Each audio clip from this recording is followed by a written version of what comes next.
మాదిగలకు సీఎం రేవంత్ రెడ్డి ద్రోహం చేస్తున్నారని మందకృష్ణ మాదిగ మండిపడ్డారు. ఎస్సీ వర్గీకరణ ఆలస్యానికి కారణం కాంగ్రెసేనని ఆగ్రహం వ్యక్తం చేశారు. తెలంగాణలో నడిచేది ప్రజాపాలన, ఇందిరాపాలన కాదంటున్న ఎంఆర్పీఎస్ వ్యవస్థాపక అధ్యక్షుడు మందకృష్ణ మాదిగతో మా ప్రతినిధి రాజు ఫేస్ టు ఫేస్. రానున్న పార్లమెంటు ఎన్నికల్లో మాదిగల ఓటు బ్యాంకు అత్యంత కీలకమని అన్ని పార్టీలు భావిస్తూ ఉన్నాయి. ఇదే నేపథ్యంలో ఎంఆర్పీఎస్ వ్యవస్థాపక అధ్యక్షులకు అటు కాంగ్రెస్ పార్టీకి మాటల యుద్ధం అయితే జరుగుతూ ఉంది. ప్రస్తుతం మనతో పాటు ఎంఆర్పీఎస్ వ్యవస్థాపక అధ్యక్షులు మందకృష్ణ మాదిగ గారు ఉన్నారు. సార్ చెప్పండి, ఏంటి మీకు జరుగుతున్నటువంటి అన్యాయం ఏంటి? ప్రధానంగా మీరు లేవనెత్తేటటువంటి అంశం ఏంటి సార్? తెలంగాణ సమాజం, తెలుగు సమాజం అంతా ప్రతి ఒక్కరి అభిప్రాయాలను వింటున్నది. ఇప్పుడు ఇది పార్లమెంటు ఎన్నికల సందర్భం.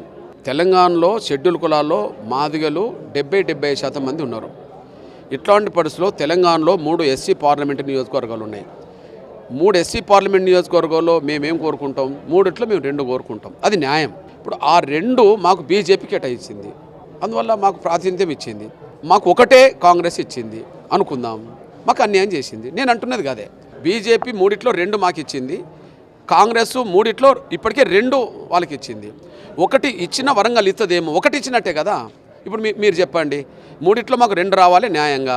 మరి 2 ఇచ్చిన వాళ్ళకు మాకు మిత్రులుగా చూస్తామా, 1 ఇచ్చిన వాళ్ళకి మిత్రులుగా చూస్తామా? నాగర్ కర్నూలు పార్లమెంట్ పరిధిలో షెడ్యూల్ కులాల్లో 85-90% మంది మాదిగలు ఉంటారు. ఇప్పుడు చెప్పారు కదా, 3,75,000 మంది మాదిగలు ఉంటే 62,000 మంది మాలలు ఉన్నారు. ఇప్పుడు మల్లు రవి వాళ్ళ తమ్ముడు ఇప్పటికే మల్లు బట్టి విక్రమకు డిప్యూటీ సీఎం ఉన్నాడు. వాళ్ళ సొంత జిల్లా ఖమ్మం జిల్లా. ఇప్పుడు నాగర్ కర్నూలు పార్లమెంట్ సీటు కాడ ఆయన టికెట్ తెచ్చుకున్నాడు, రేవంత్ రెడ్డి సపోర్ట్తో టికెట్ తెచ్చుకున్నాడు.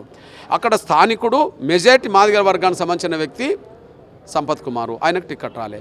ఇప్పుడు రేవంత్ రెడ్డి గారి పాత్ర లేకుండా, రేవంత్ రెడ్డి గారి సూచన లేకుండా మల్లు రవికి టికెట్ వచ్చిందా?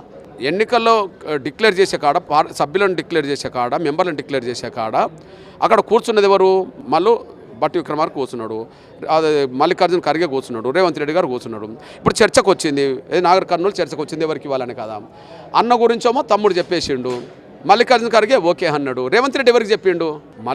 మల్లు రవి కన్నా చెప్పాలి, లేదా సంపత్ కన్నా చెప్పాలి. సంపత్కి చెప్పిండని చెప్పానండి. అప్పుడు అధిష్టానం మీద మేము, అధిష్టానం మాకు వ్యతిరేకం అంటాం.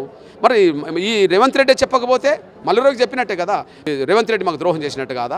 ఇంతకాలం అంటే 2.5-3 దశాబ్దాల నుంచి పోరాడుతూ ఉన్నారు. ఎస్సీ వర్గీకరణ ఎందుకు ఆలస్యం అవుతూ ఉంది? 341 సవరణ ఎందుకు జరగడం లేదు? మరోవైపు ఇప్పటికే విమర్శలు వస్తూ ఉన్నాయి. కాంగ్రెస్ పార్టీ మీ జాతికి చెందినటువంటి నాయకుడే సంపత్ కుమార్ కీలక వ్యాఖ్యలు చేస్తూ ఉన్నారు. ఏ ఎండకు ఆ గొడుగు పడుతూ ఉన్నారు. ఎన్నికల ముందే ఈ మాదిగ జాతి ప్రయోజనాలను బీజేపీ కాళ్ళ దగ్గర తాకట్టు పెట్టారంటూ కూడా విమర్శలు చేశారు.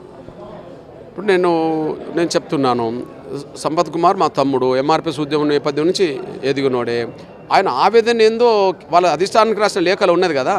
ఆ లేఖ బయట పెడితే ఇప్పుడు ఆయన స్టేట్మెంట్కు అర్థం ఉన్నదా లేదా చెప్పడానికి అవకాశం ఉంటుంది కదా. ఇప్పుడు రేవంత్ రెడ్డి గారు నీకు అనుకూలమా వ్యతిరేకమా చెప్పండి. అధిష్టానానికి రాసిన లేఖను నువ్వు బయటపెట్టు. ఆలస్యమైంది. ఆలస్యం కావడానికి మొదటి కారణం కాంగ్రెసే కదా. 2004-2014 మధ్యలో మీరే అధికారం ఉన్నారు కదా, కమిషన్ వేసింది మీరే అని చెప్తున్నారు కదా. మరి కమిషన్ రిపోర్ట్ ఎందుకు అమలు చేయలేదు? మీరు వేసిన కమిటీ రిపోర్ట్ మీరే అమలు చేయనప్పుడు వేరే వాళ్ళు అమలు చేయమని చెప్పి మీరు ఎట్లా అంటారు? మరి అమలు చేయలేదు మీరు ఎట్లా అంటారు? మీరే అమలు చేయలేదు కదా.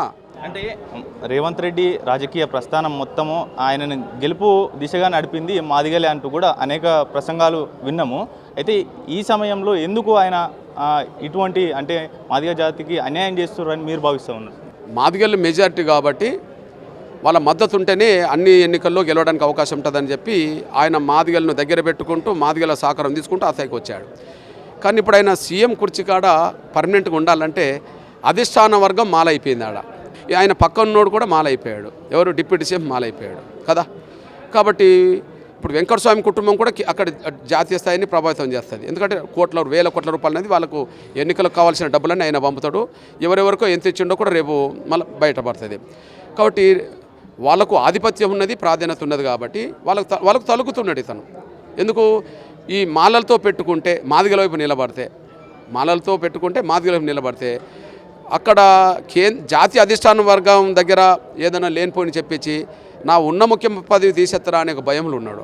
కాబట్టి ఆయన భయములు ఉండి ఆయన పదవి కాపాడుకోవడం కోసం మాలల కొమ్ముగాస్తూ మాదిగలకు నమ్మక ద్రోహం చేస్తున్నాడు. Thank you so much sir. ఇది ఓవరాల్గా ముఖ్యంగా మాదిగలకు పెద్దపీట వేసేందుకే మా ప్రయత్నం చేస్తా ఉన్నాం. ఏ పార్టీలో అయినా ముఖ్యంగా మాదిగలకు తమ జనాభా దామాష ప్రకారం సీట్ల కేటాయింపు ఉండాలంటూ కూడా ఆయన డిమాండ్ చేస్తున్నటువంటి పరిస్థితి అయితే ఉంది. కెమెరా పర్సన్ మలిబాబుతో రాజు, స్వతంత్ర టీవీ, హైదరాబాద్.